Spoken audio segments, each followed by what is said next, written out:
चंद्रमा की सतह से सिर्फ 100 किलोमीटर दूर है दोस्तों चंद्रयान 3।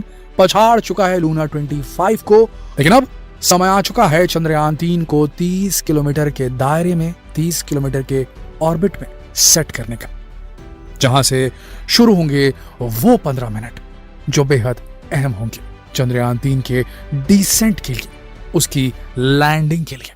वो 15 मिनट जिनके बारे में पूर्व इसरो चीफ K-Sivan ने कहा था, ये 15 मिनट्स ऑफ टेरर होंगे। इन 15 मिनट के अंदर हर इसरो वैज्ञानिक जिसने भी ये काम किया है, जिसने भी चंद्रयान 3 पर काम किया है, जिसने भी चंद्रयान 2 पर काम किया था, वो अपनी सांसें थाम कर लाइव मॉनिटर को चेक करता रहेगा, जिसमें टेलीमेट्री और ट्रैकिंग डेटा इसरो के मिशन ऑपरेशन कॉम्प्लेक्स में बड़ी स्क्रीन पर दिखाया जाता रहेगा।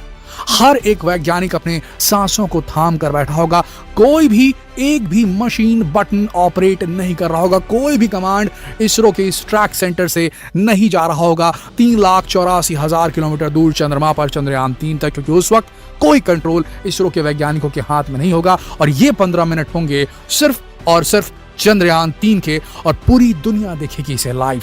चंद्रयान 3 का AI, उसका आर्टिफिशियल इंटेलिजेंस, उसके ऑन बोर्ड कंप्यूटर्स, उसके वर्ल्ड क्लास एल्गोरिथम किस तरीके से भारत को बनाएंगे चंद्रमा पर पहुंचने वाला एक ऐसा राष्ट्र जिसने काफी मेहनत की क्षेत्र में। क्या है वो 15 मिनट, कितने खतरनाक होने वाले हैं 15 मिनट, आइए जानते हैं पूरी डिटेल में, बने रहिए इस वीडियो के अंदर। दोस्तों, चंद्रयान 3 चांद के दक्षिणी ध्रुव पर सॉफ्ट लैंड करने की कोशिश करने वाला है, लेकिन यह मिशन इसरो के लिए अब तक का सबसे मुश्किल मिशन साबित हो रहा है, क्योंकि चांद की सतह पर आज तक केवल 3 ही देश लैंड कर पाए हैं। लेकिन अब भारत का नाम भी इन देशों की लिस्ट में शामिल होने वाला है 15 मिनट के अंदर। पर यह काम आसान नहीं है। आखिर क्यों? तो चलिए इस डिटेल में जानते हैं। दोस्तों, 1959 में चांद पर पहली बार किसी स्पेसक्राफ्ट को उतारा गया था। इसके बाद 1969 में पहली बार इंसान ने चांद पर कदम रखा था। इस घटना को आधी सदी जितना समय बीत चुका है, लेकिन आज भी चांद पर लैंड करना एक मुश्किल काम ही माना जाता है, जबकि वीनस और मार्स पर लैंड करना ज्यादा आसान माना जाता है। जब आप वीनस और मार्स पर गए लैंडर्स को देखेंगे तो आपको उसमें पीछे एक पैराशूट लगा दिखाई देगा। जी हाँ दोस्तों, बहुत इंपॉर्टेंट फीचर है, पैराशूट लगा दिखाई देगा आपको उनके लैंडर्स में, जिसकी वजह से लैंडिंग काफी आसान हो जाती थी, क्योंकि वीनस का एटमॉस्फेयर काफी कुछ पृथ्वी से मिलता जुलता है। इसी तरह जब स्पेस से कोई स्पेसक्राफ्ट धरती पर आता तो उसे भी पैराशूट की मदद से ही सेफली लैंड करवाया जाता है। लेकिन चांद पर कोई भी एटमॉस्फेयर नहीं है, जिस वजह से वहां पैराशूट वाला आइडिया किसी काम नहीं आता। ऐसे में वहां लैंड करने के लिए एडवांस टेक्नोलॉजी की जरूरत पड़ती है। अब इसे समझने के लिए पहले हमें रॉकेट कैसे उड़ता है उसे समझना होगा। अच्छा, आपने दिवाली पर रॉकेट तो जरूर उड़ाया होगा ना। जैसे ही हम उसको पीछे आग लगाते हैं तो वो तेजी से ऊपर की ओर उठता जाता है। ठीक इसी तरह से रॉकेट में प्रोपेलेंट यानी कि फ्यूल जलाकर थ्रस्ट पैदा किया जाता है, जिससे रॉकेट ऊपर उड़ता है। अब इसे एक और एग्जाम्पल से समझिए। क्रिकेट तो आपने खेला ही होगा, तो याद कीजिए जब कोई तेजी से आती हुई बॉल आपके पास आती है, किसी बैट्समैन ने जोरदार शॉट लगाया, आप कैच लेने के लिए खड़े हुए, बॉल आपकी तरफ आ रही है, तो आप क्या करते हैं? उसे पकड़ने के लिए अपना हाथ थोड़ा सा, लपकने के लिए, कैच को लेने के लिए थोड़ा सा पीछे करते हैं ना, लेकिन उसी दिशा में, जिस दिशा में बॉल आ रही होती है, उसी दिशा में अपने हाथ आप पीछे करते हैं, क्योंकि ऐसा करने से हमें बॉल की गति की वजह से लगने वाला झटका महसूस नहीं होता। सही कहा ना? अब सेम यही फेनोमेनन होता है स्पेसक्राफ्ट में। यहाँ स्पीड कम करने के लिए उसमें उसी डायरेक्शन में रॉकेट को फायर किया जाता है जिस डायरेक्शन में मूवमेंट हो रहा है। इसे रेट्रो रॉकेट कहा जाता है। वीडियो में आगे बढ़ें उससे पहले हम एक बड़ी घोषणा करना चाहते हैं। क्या आप अपनी स्किल को वीडियो बनाकर दुनिया के सामने प्रस्तुत करना चाहते हैं? आप एक राइटर हो, आप एक पोएट हो, आप एक कुकिंग स्किल जानने वाली गृहिणी हो, आप एक डॉक्टर हो, आप एक इंजीनियर हो, आप किसी भी स्किल के मालिक हो।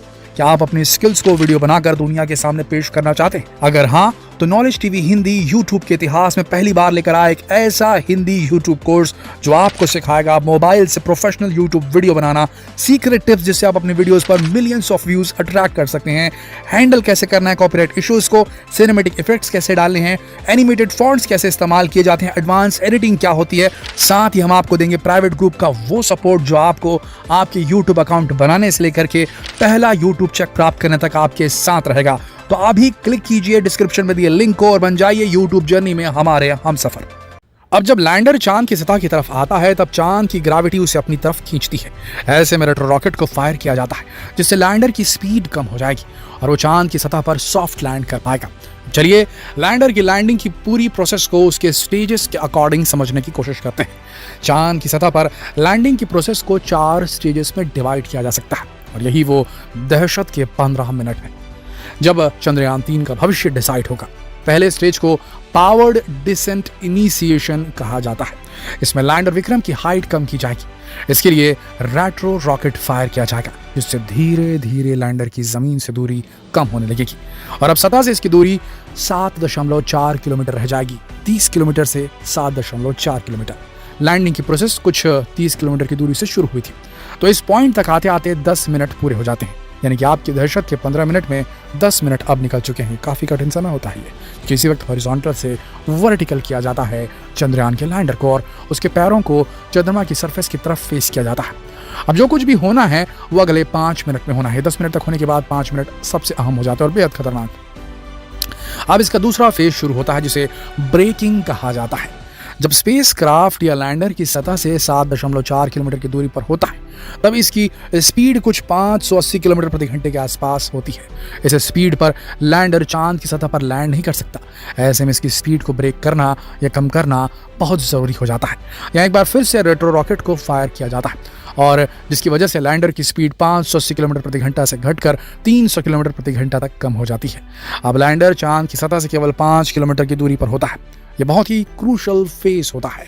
पिछली बार चंद्रयान 2 में इसी पॉइंट से आगे जाकर ही सॉफ्टवेयर ग्लिच आ गया था जिसकी वजह से उसकी चांद की सतह पर हार्ड लैंडिंग हुई थी। इसीलिए इस पॉइंट पर स्पीड और डायरेक्शन को कंट्रोल करना बहुत ज़रूरी होता है। इसके बाद बारी आती है थर्ड स्टेज की जिसे पिच अप कहा जाता है।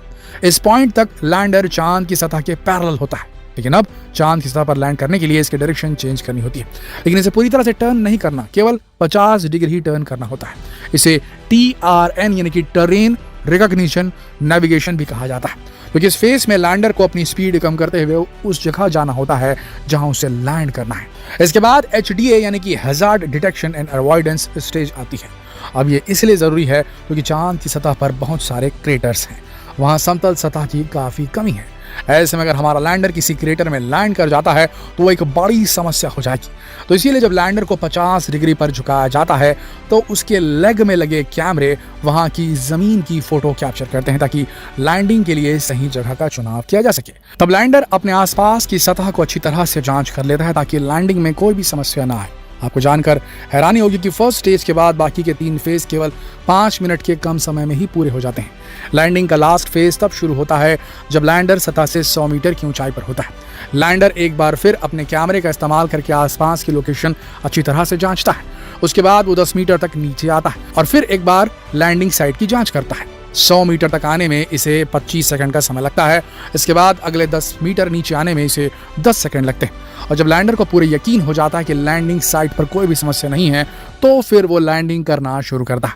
इस काम में 1 मिनट से भी कम समय लगता है और जब कैमरा बार बार सरफेस की जांच करता है ताकि नीचे आगे कोई छोटा सा भी पत्थर या क्रेटर है तो वो लेफ्ट राइट मूव करके दूसरी लैंडिंग साइट सेलेक्ट कर लेता है। कुल मिलाकर ये एक बहुत ही ट्रिकी ऑपरेशन है जहां केवल 1 सेकंड में भी बहुत कुछ हो सकता है। देखा जाए तो दहशत के 15 मिनट में से 10 मिनट तो केवल लैंडर की हाइट कम करने में ही चले जाते हैं और बाकी के 5 मिनट में ही लैंडर की तकदीर का फैसला होता है। और अब देखना है कि चंद्रयान 3 दहशत की इन 15 मिनटों को सफलता से पूरा कर पाता है या नहीं। दोस्तों, हमें पूरी उम्मीद है कि चंद्रयान 3 अपने हर इम्तिहान को सफलतापूर्वक पूरा करेगा।